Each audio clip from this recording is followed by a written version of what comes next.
Hi, pretty bird. Did you have a good day? Hello. Hello, pretty. I will always love you.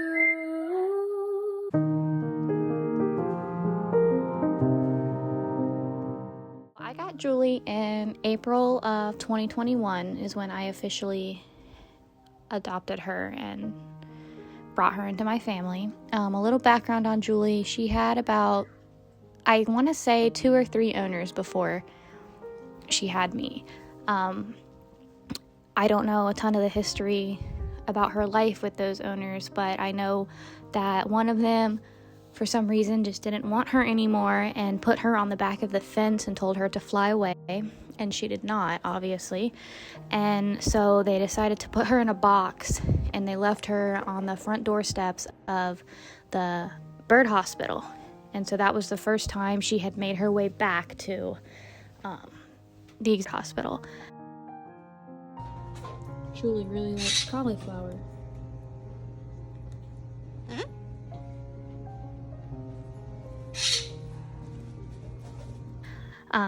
And her second owner, because she had been adopted out to a client of the hospital after the hospital had her for a little while, had her for a couple years and also had like her own aviary, but then for some reason was under the illusion that the world was going to end and brought her entire flock in to be euthanized. And obviously the doctor wasn't going to euthanize a perfectly healthy flock.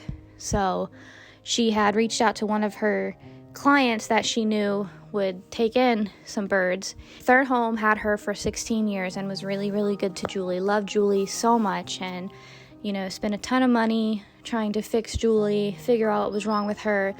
Believe it or not, Julie was a fully feathered, completely normal-looking blue-fronted Amazon. Hello. And she just started to get chronic dermatitis, and they could not get it under control, which then turned into a staph infection, and it just ran rampant all over her. And she got so itchy that she had picked and itched herself so bad that the feather follicles were damaged, and it caused them to not be able to grow feathers anymore. And then Julie loves shredding these foot toys. They're like her favorite. She also did get into a topical steroid, which those of you that know birds know that steroids are extremely toxic to birds, and unfortunately her owner had some on her face that she was using, and Julie's affectionate and loves to give kisses and got that ingested, and it pretty much shot out her entire immune system. Who's the best? Who's the best? Oh my goodness, it's so pretty. So fast forward to about December of 2020-ish, her third owner had unfortunately dealt with a loss. Her husband passed, and she didn't know where to take Julie or what to do. And with Julie's looking the way she is, she felt that nobody would ever, want a bird like that. So she brought Julie in to be euthanized.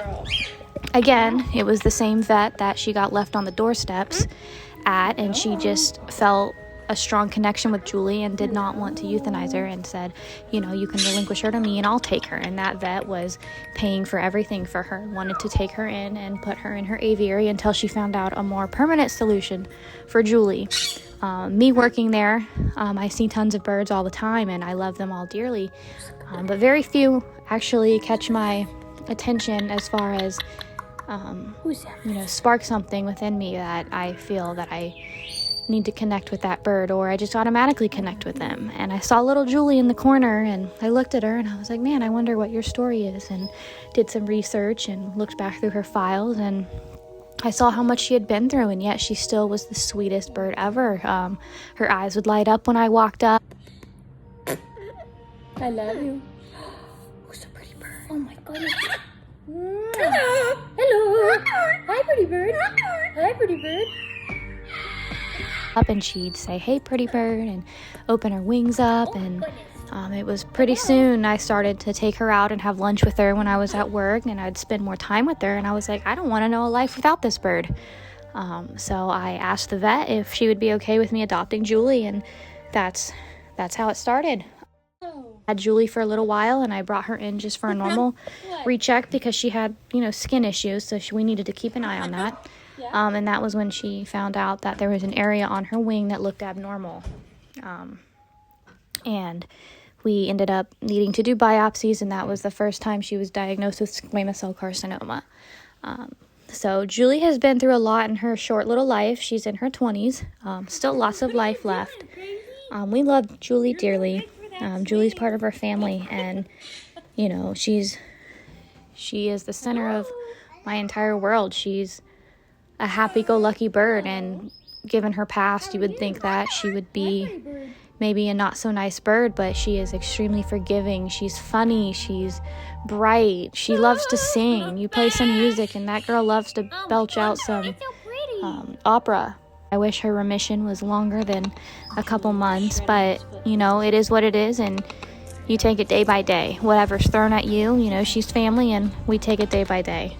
Julie still remains very sweet and happy despite all the testing and chemo she has to go through. So we're currently waiting on biopsies, and if the biopsies come back as cancer in all 4 spots, then unfortunately we think that she will have to lose her wing. But we're fingers crossed that that's not going to happen, but if it does, we will do what we need to do to make sure she has a phenomenal quality of life, because she is still a very happy, loving bird, and she is our family member. So thanks for listening.